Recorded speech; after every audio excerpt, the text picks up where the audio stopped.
Thank you for joining us at the Roundtable. Brought to you by Community Education Arts, a nonprofit organization based in Noblesville, Indiana. I'm Alice Cavanis-Gober, president of CEArts. And I'm Sarah E. Morin, secretary of CEArts. Let's sit down at the Roundtable.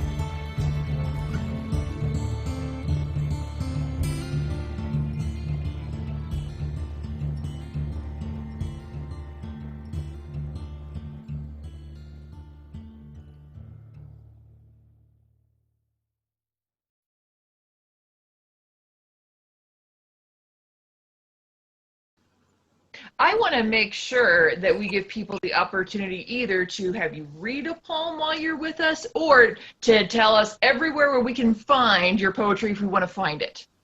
Absolutely. Well, excuse me. So I have three publications. My first one is called Shades of Gold. That actually started as my undergrad thesis. My professor was former poet laureate Joe Heighthouse. Oh, yeah. And he told me that I should have published it years ago, but I didn't. So I waited until 2018 to publish that. It's on Amazon. It can be bought directly. My second book, Uncaged, Breathing in Public, as I referred to earlier, was released in October of 2019. And that's also on Amazon. It can be bought directly. And then my third publication, which is the Injustice League Dark Matters, is on my thomaskneeland.com website.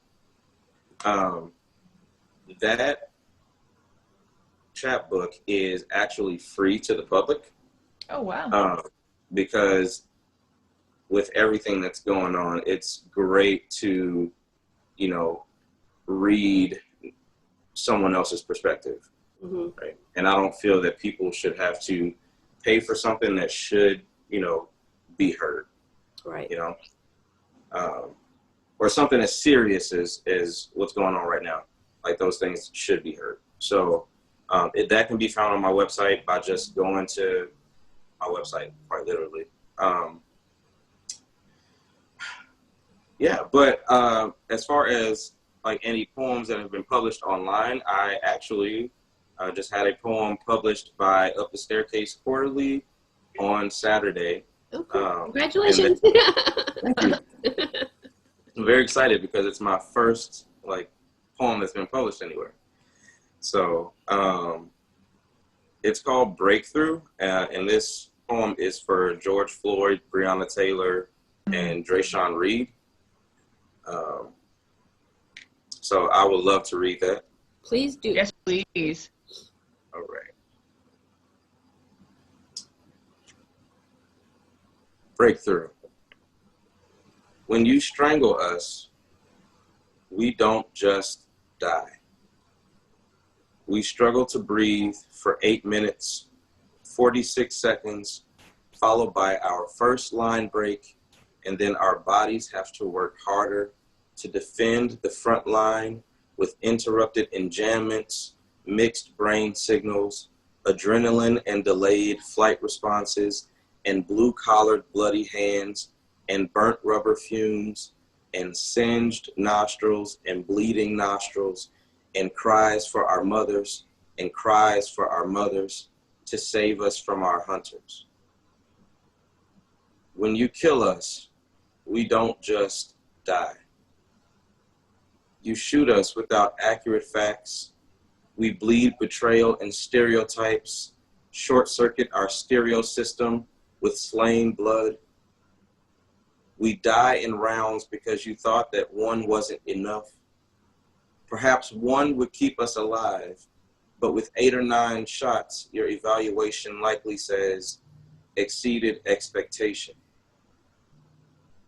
When you shoot us, we don't just die. We die slowly, and you change the story quickly.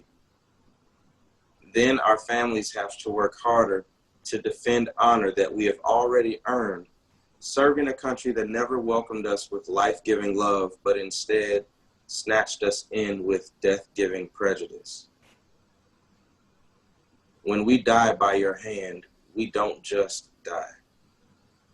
Our skin breaks and everything speeds up before slowing down.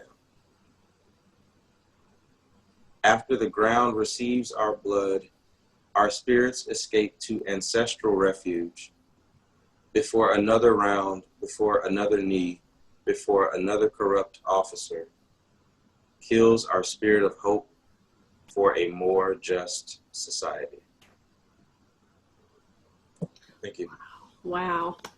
That was powerful. Yeah, that's beautiful and hard to hear at the same time, but it's very well done and really gets the message across. Right. And sometimes the hardest to hear things are the things that most need to be said. Yeah. Exactly. Yeah.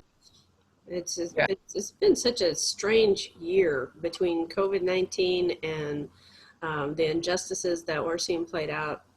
Well, I probably don't want to start talking about politics, but it's the kind of stuff that is just, it's, every day you wake up and it's just like, you kind of, before you even get out of bed, you're like, okay, what today, right.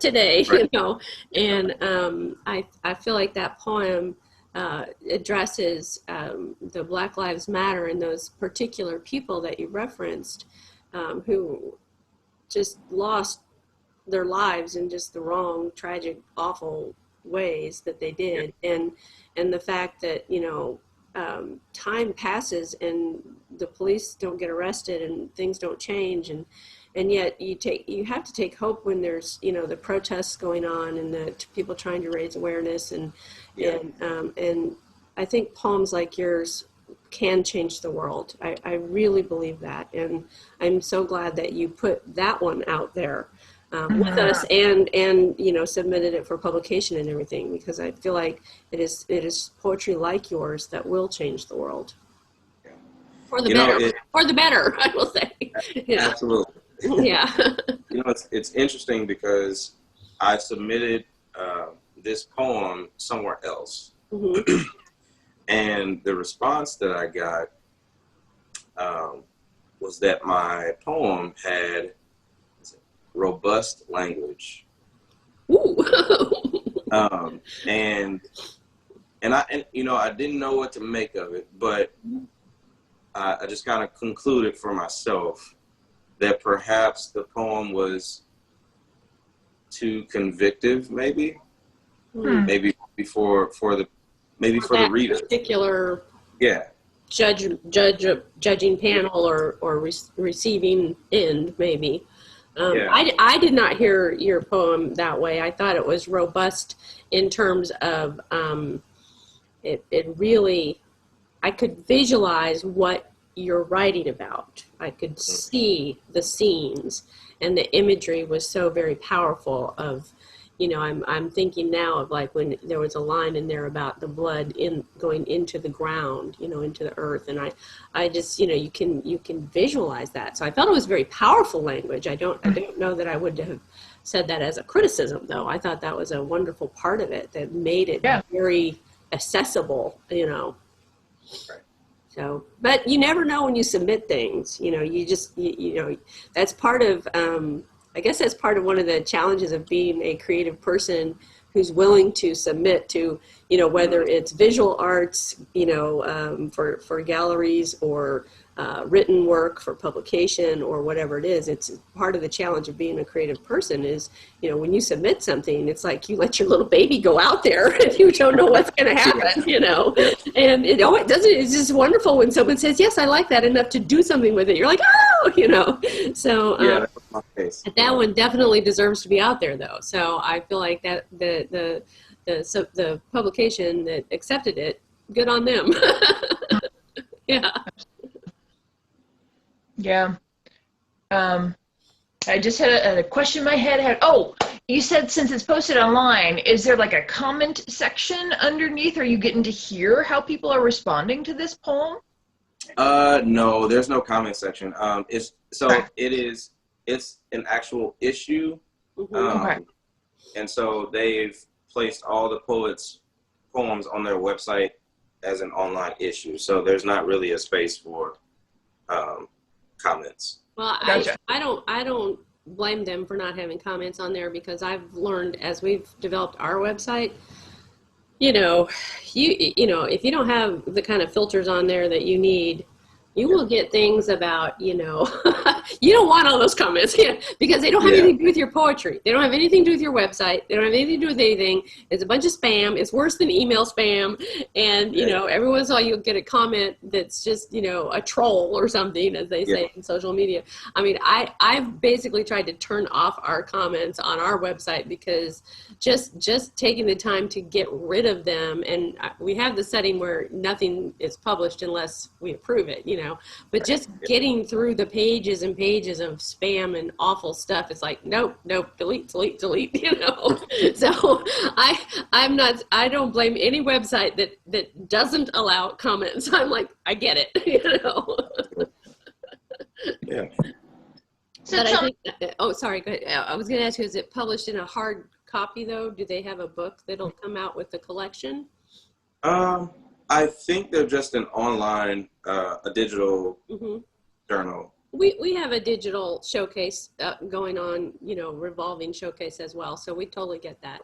Publication is not easy of the hard books, the real books. It's not, especially with COVID-19. It's kind of like people want books, and like you said, offering one for free is really nice if you can do that. But organizationally, that can be tough. But it's hard, because we know that people want the arts in their lives, but it's hard to ask for money right now. It's really difficult.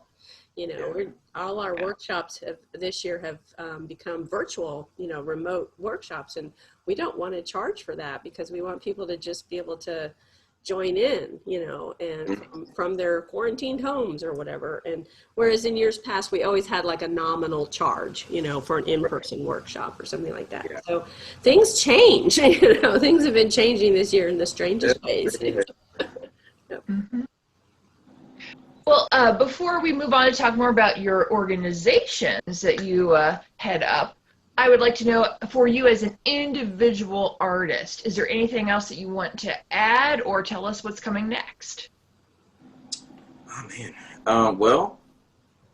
So I kind of hinted at it or referred to it earlier, but so the chapbook that I've written is the first in a series. Yep. I haven't given the next chapbook a subtitle yet.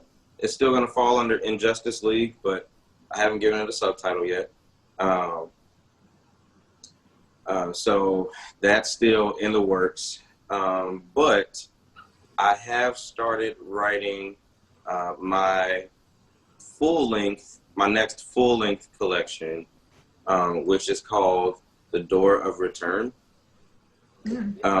which is going to be a collection of poetry based on the transatlantic slave trade. The African diaspora and all that it entails. Yeah. The Door of Return was quite literally a door that you would go through off the western coast of Africa, where slaves were then taken out to sea and dispersed across the globe. And so more recently, there has been a movement called the Year of Return, where people are returning back or returning to Africa to visit where their ancestors came from. But the title of this book was actually created before I knew about the movement. So yet again, here I am. I think I'm in the right serendipity to be able to write this book. So I've got quite a few poems written already, but I'm not expected to release that until probably the fall of 2021. Yeah. That sounds very interesting. I look forward to getting that book from you. You've got your work cut out for you. You really do. Between the Injustice League and that project, you are going to be busy writing.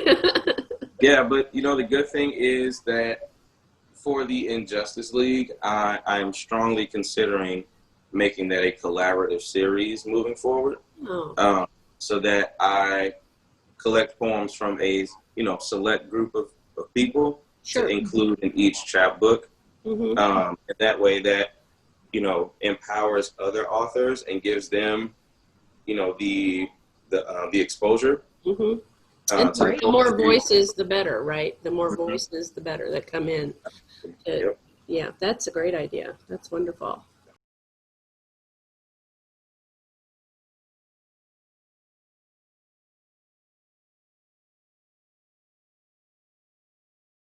This has been At the Round Table with Alice And Sarah E. of Community Education Arts. Our nonprofit organization is based in Noblesville, Indiana. You can find us online at CEArts.org. We'd like to thank James Weston for writing our intro music and for his technical savvy. Join us next time At the Round Table.